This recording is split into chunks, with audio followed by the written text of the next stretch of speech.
উনুন test of Bengal সহজে রান্না শেখার ঠিকানা। আজ আপনাদের জন্য আমি একটা সম্পূর্ণ ভিন্নধর্মী রেসিপি নিয়ে এসেছি।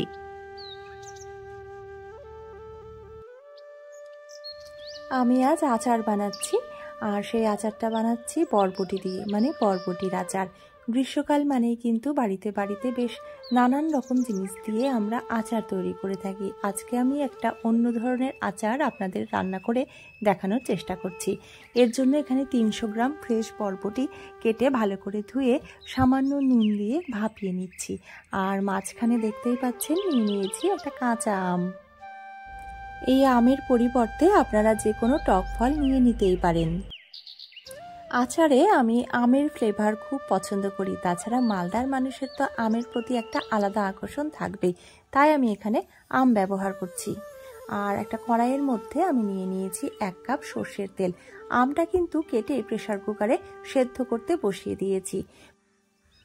তেল গরম হলে তার মধ্যে আমি দিয়ে দিলাম 1 চামচ জিরে বাটা, 1 চামচ আদা বাটা। তারপর এর মধ্যে মিশিয়ে দিচ্ছি 1 চামচ হলুদ, হাফ চামচ লবণ, আর দিয়ে দেব কাশ্মীরি লঙ্কার গুঁড়ো 2 টেবিল চামচ। উনুন টেস্ট অফ বেঙ্গল সবসময় চেষ্টা করে আপনাদের কাছে বিশেষ বিশেষ রান্না খুব সহজে পৌঁছে দেওয়ার।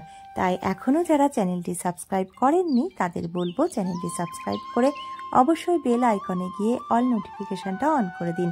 দিয়ে দিলাম চিড়ে রাখা কয়েকটা কাঁচা লঙ্কা। এবারে দিয়ে দিলাম আমি 1.5 টেবিল চামচ মতন সর্ষে বাটা। সব মশলা এবারে ভেজে নিচ্ছি, আঁচ কমানো আছে। আর দিয়ে দিচ্ছি 1 কাপের থেকে একটু বেশি চিনি। চিনিটা গললে বেশ তরল হয়ে যাবে মশলাটা। আর আচার তৈরি করার সময় চেষ্টা করবেন জল ব্যবহার না করার। কয়েকটা কাঁচা লঙ্কা আমি আগে চিড়ে দিয়েছিলাম, এতে করে সুন্দর একটা গন্ধ আসবে, আর আচারের মধ্যে লঙ্কা থাকলে কিন্তু বেশ স্বাদ আসে ভালো। তারপরে ভাপিয়ে রাখা বরবটিটা আমি এখানে দিয়ে দিলাম। বরবটি খুব বেশি সেদ্ধ করবেন না, ভাপানো হয়ে গেলেই নামিয়ে নেবেন। আমার বৌদি বিভিন্ন রকমের আচার বানিয়ে থাকে। বৌদির আচার বানানো দেখেই আজকে আমার এই আইডিয়াটা যে বরবটি দিয়ে আচার বানিয়ে দেখি। দেখুন মশলার সাথে বরবটিটা 2 মিনিট ভাজার পর আমি যে আমটা সেদ্ধ করেছিলাম সেটা এইভাবে মিশিয়ে দিলাম। এই আম দেওয়ার কারণ হচ্ছে যাতে সুন্দর একটা ফ্লেভার আসে আর আচারের মধ্যে টকের একটা স্বাদ আসে। এভাবে 3-4 মিনিট রান্না করার পর গ্যাস বন্ধ করে দেব। আর আচার ঠান্ডা হলে তার মধ্যে মিশিয়ে দেব আচারের গুঁড়ো মশলা। আচারের গুঁড়ো মশলায় কি দেবেন বা কিভাবে তৈরি করবেন সেটা যদি আপনারা জানতে চান তাহলে ডেসক্রিপশন বক্সে গিয়ে লিংকে গিয়ে দেখে নিতে পারেন যে আচারের গুঁড়ো মশলা কিভাবে তৈরি করবেন।